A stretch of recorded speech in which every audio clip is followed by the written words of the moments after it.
Assalamualaikum warahmatullahi wabarakatuh.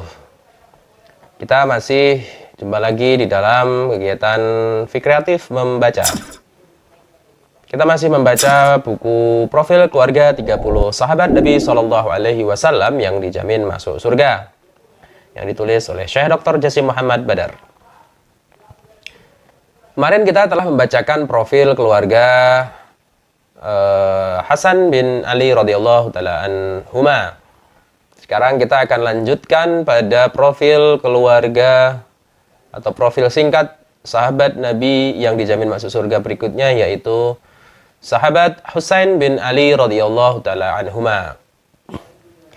Ia adalah sahabat Nabi Shallallahu Alaihi Wasallam yang memiliki nama lengkap Husain bin Ali bin Abi Thalib bin Abdul Muttalib bin Hashim bin Abdi Manaf al-Hashimi al-Muttalibi.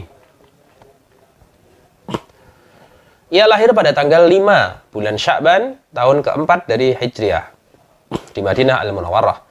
Jarak antara mengandung Husain dan kelahiran Hasan hanya terpaut 1 kali masa suci dari haid. Kakeknya Rasulullah SAW sangat bergembira atas kelahirannya dan beliau mengadakan akikah atas Husain pada hari ke-7 dengan seekor domba, mencukur rambut kepalanya, dan menyuruh putri beliau yaitu Fatimah radhiyallahu taala anha untuk bersedekah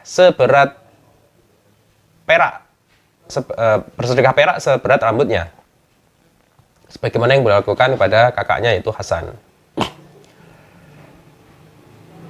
Ayahnya Imam Ali radhiyallahu taala anhu menginginkan agar anaknya itu dinamai Harb, namun kemudian Rasulullah memilih menamainya Husain. Fatimah binti Rasulullah Shallallahu Alaihi Wasallam dan suaminya yaitu Ali bin Abi Thalib mempunyai perhatian khusus dan intensif terhadap kedua putra beliau. Sang kakek juga sering bercanda ria dan berkelakar dengan mereka seperti diungkapkan dalam banyak hadis. Dan generasi sahabat Nabi saling bertukar kabar momentum canda tawa Rasulullah dengan kedua cucu terkasih beliau. Husain tergolong sebagai generasi sahabat Nabi junior karena saat kakeknya Rasulullah wafat ia berusia 6,5 tahun. Ia hanya meriwayatkan beberapa hadis dari kakeknya yang disampaikan oleh sebagian ulama penulis As-Sunan. Setelah kakeknya wafat, giliran ibunya yang menyusul wafat dengan selang waktu 6 bulan. Tahun berganti tahun ia lalui dalam kehidupan sekitar ayahnya, yaitu Imam Ali, tanpa meninggalkannya, tidak pula berpisah darinya, sampai kemudian namanya mencuat saat terjadi konflik yang melibatkan Utsman bin Affan. Di mana ketika itu ayahnya berpesan kepadanya untuk menjaga bersama saudaranya menjaga Khalifah Utsman. Akan tetapi Utsman bin Affan menolak, mendesak mereka untuk meninggalkan rumah dengan alasan Utsman mengambil sikap ini dengan tujuan untuk menghindari pertumpahan darah di antara kaum muslimin. Husain radhiyallahu taala anhu ikut serta dalam sejumlah perang penaklukan seperti penaklukan Tabaristan, Perang Jurjan, penggabungan Konstantin, peristiwa Jamal dan Siffin, serta Nahrawan bersama ayahnya yaitu Imam Ali. Tampaknya Husain menentang perdamaian yang dilakukan oleh saudaranya dengan Muawiyah tahun 40 Hijriah dan mendorong saudaranya untuk memerangi penduduk Syam. Akan tetapi lantaran saudaranya Hasan tetap bersikukuh dengan pendiriannya, maka ia pun mengambil sikap diam dan pasrah. Setelah itu ia bersama saudaranya Hasan menemui Muawiyah. Setelah menerima keduanya dengan baik, pada saat itu juga Muawiyah menyerahkan dana kepada keduanya sebesar 200.000 dirham. Bersama Yazid bin Muawiyah, Husain terlibat dalam perang untuk merebut Konstantin. Kemudian ia tinggal di Madinah bersama saudaranya. Ia juga terkejut seperti para tokoh generasi sahabat Nabi SAW lainnya saat mengetahui Muawiyah menyerahkan tampuk kekuasaan kepada anaknya, yaitu Yazid. Husain termasuk pihak yang menentang keras tindakan ini karena masih ada orang-orang yang lebih kredibel dan capable serta lebih utama daripada Yazid. Tidak lama kemudian Muawiyah wafat, tepatnya pada tahun 60 Hijriah. Hingga saat itu Husain tetap tidak mau berbaiat kepada Yazid dan lebih memilih keluar menuju Makkah. Kemudian ia pindah dari Makkah ke Kufah disertai keluarga, saudara-saudara, dan anak-anaknya.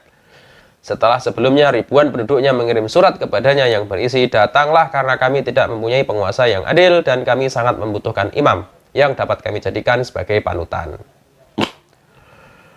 Pada tanggal 8 bulan Dzulhijjah tahun 61 Hijriah, ia telah berada di Karbala, di daerah dekat Kufah, untuk mengetahui keterlantaran penduduk Kufah dan kedatangan pasukan besar di bawah komando Umar bin Sa'ad bin Abi Waqqas. Dua kekuatan pasukan pun terkonsentrasi di tempat itu.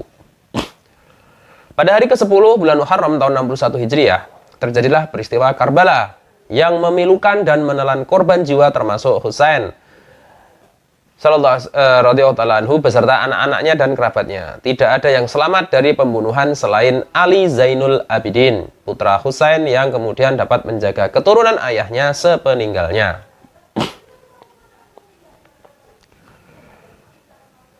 Diriwayatkan terkait dengan jaminan surga, diriwayatkan dari Hudzaifah bin Yaman yang sama dengan hadis yang diriwayatkan oleh di dalam kisah tentang Hasan, bisa dicek di video sebelumnya, ringkas cerita. Kemudian Rasulullah SAW mengatakan, fahuwa malakun fil malaikati lam yahbitil arda qabla hadhil lailah. Fasta'dzana rabbahu ay yusallima alayya wa yubashshirani annal Hasan wal Husain sayyida syababi ahlil jannah wa anna Fatimah sayyidatu nisa'i ahlil jannah. Ia adalah malaikat yang belum pernah turun ke bumi sebelum malam ini. Ia meminta izin kepada Rabb-nya untuk menyampaikan salam kepadaku dan mengabarkan bahwa annal Hasan wal Husain sayyida syababi ahli jannah, bahwa Hasan dan Husain adalah pemuka para pemuda penghuni surga. Diriwayatkan dari Abu Sa'id Al-Khudri yang mengatakan Rasulullah bersabda, Al-Hasan wal Husain sayyida syababi ahli jannah. Hasan dan Husain adalah pemuka para pemuda di surga. Diriwayatkan dari Abdullah bin Umar radhiyallahu ta'ala anhuma bahwa seseorang bertanya kepadanya tentang darah nyamuk yang mengenai pakaian. Ia pun balik bertanya, penduduk mana kamu? Orang itu menjawab, Irak. Abdullah bin Umar berkata, lihatlah orang ini, ia bertanya kepadaku tentang darah nyamuk sementara mereka membunuh anak keturunan Nabi, maksudnya Husain. Padahal aku mendengar Nabi SAW bersabda, keduanya adalah kekasih hatiku di dunia. Diriwayatkan dari Ya'la bin Murrah radhiyallahu ta'ala anhu yang mengatakan, mereka para sahabat keluar bersama Nabi untuk memenuhi undangan jamuan makan. Ternyata di jalan mereka mendapati Husain sedang bermain di jalan. Nabi SAW segera maju di depan orang-orang dan menghamparkan kedua tangan beliau hingga membuat anak-anak berlarian ke sana sini.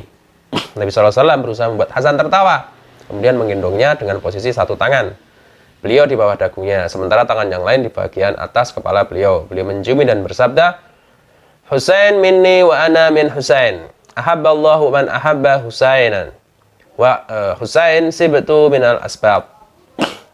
Husain bagian dariku dan aku bagian dari Husain. Allah mencintai orang yang mencintai Husain. Husain adalah salah satu turunan Nabi. Abu Hurairah radhiyallahu ta'ala anhu berkata, seandainya orang-orang mengetahui tentang dirimu sebagaimana yang aku ketahui, niscaya mereka akan memanggulmu. Wafatnya Husain. Peristiwa Karbala terjadi pada hari ke-10 dari bulan Muharram tahun 61 Hijriah. Saat itu Husain gugur sebagai syahid bersama 16 orang yang semuanya adalah anak keturunan Fatimah. Husain terbunuh dengan kondisi kepala terpisah dari tubuhnya yang mulia. Yang memenggal kepalanya adalah Syamir bin Dzil Jaushan. Kemudian kaum wanita membawa kepala Husain kepada Yazid yang berada di Damaskus. Orang-orang pun larut dalam tangisan atas kematian Husain. Ibnu Sa'ad menyebutkan bahwa tubuh Husain dimakamkan di tempat ia syahid. Sementara kepalanya dikafani oleh Yazid, lantas dikirim ke Madinah, kemudian dimakamkan di samping makam Fatimah.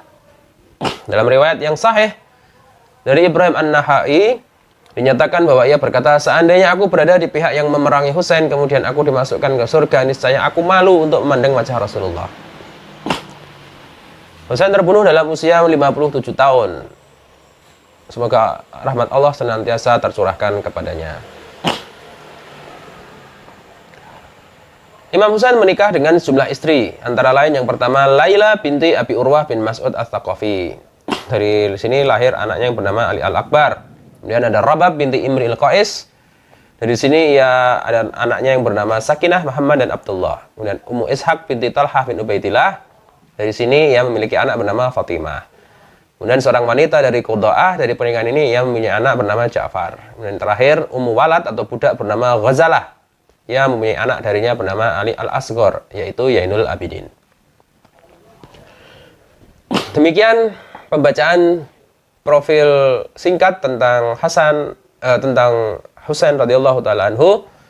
Kita akan lanjutkan kembali pembacaan pada sahabat berikutnya, masih dalam buku Profil Keluarga 30 Sahabat Nabi Shallallahu alaihi wasallam yang dijamin masuk surga. Wabillahi taufik wal hidayah. Wassalamualaikum warahmatullahi wabarakatuh.